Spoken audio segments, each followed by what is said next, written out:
Chameleons have a lot of crazy things going on and are pretty unique in the lizard world. They have these independently rotating googly eyes, this prehensile tail, which is basically a monkey tail they can use like a fifth limb, spring-loaded tongues that shoot out to catch their food, and of course, everyone's heard that chameleons can change colors to match their background. Although that's not actually true. They shift colors based on their mood or temperature, and some of the biggest color shows are between fighting males. But because of all this, chameleons have become popular pets in the US. And like so many other exotic pets, they've somehow ended up in the wilds of Florida, the state that is now home to more non-native reptiles than anywhere else in the world.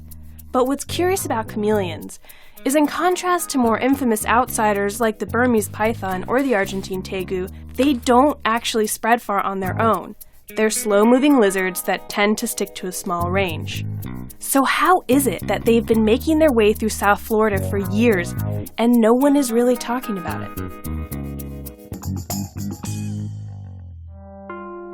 For a long time, you could pretty much only buy imported chameleons, and they were kind of pricey.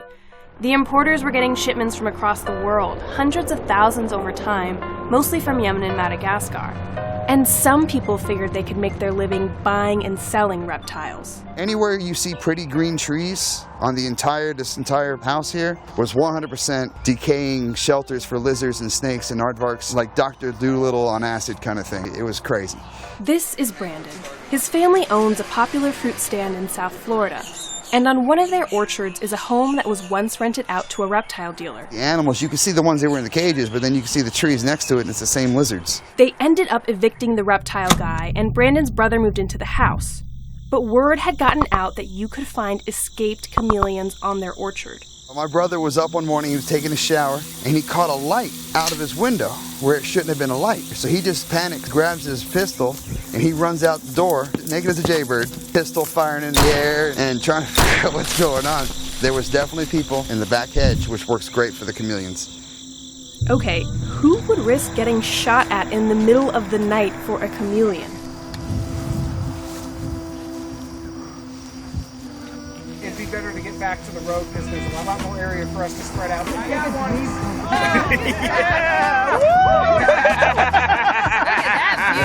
Look at that. These are members of a herpetological society. Big-time amphibian and reptile fans, they're known as herpers for short.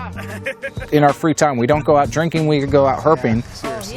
They figured out that there were secret chameleon spots and that the best way to find them was to go out at night and shine flashlights into the bushes. A sleeping chameleon will turn a slightly different colored green than the leaves around it. And while it is definitely illegal to release any exotic species in Florida, there's nothing that's really keeping people from catching and keeping chameleons that are already loose. If you really want to find a lot of chameleons in a lot of different spots, you have to do a lot of sleuthing. There's a whole world of secretive online forums and herpers who refuse to share their chameleon locations. I had a big notebook of clues that I'd been given, and I actually found a chameleon spot because someone mentioned they had thrown an avocado at the chameleon, and that was the last piece of the puzzle, and I found the spot a couple weeks after that. They're in all of these secret spots that are not just next to breeders. They're on public property, sometimes right next to the side of the road, miles away from the closest dealer. But people have actually started taking chameleons and letting them go into a patch of wood behind their house or something to that effect. They will breed in time, and you can go back and collect their babies, getting free food, free water, free care, and make money off of those. This has become known as chameleon ranching. When it got started, it was an easy way to make extra cash. But now, there are all these enthusiasts who are also spreading chameleons just for the adventure of returning to find them. Both groups are moving chameleons to new spots. If a secret location gets found out, others go and collect every chameleon they can find. Now, this has been going on for long enough that you wonder what it might take to stop the spread, and if it's even possible at this point. There are 180 species of reptile and amphibian introduced to the state of Florida. 63 of those have become established.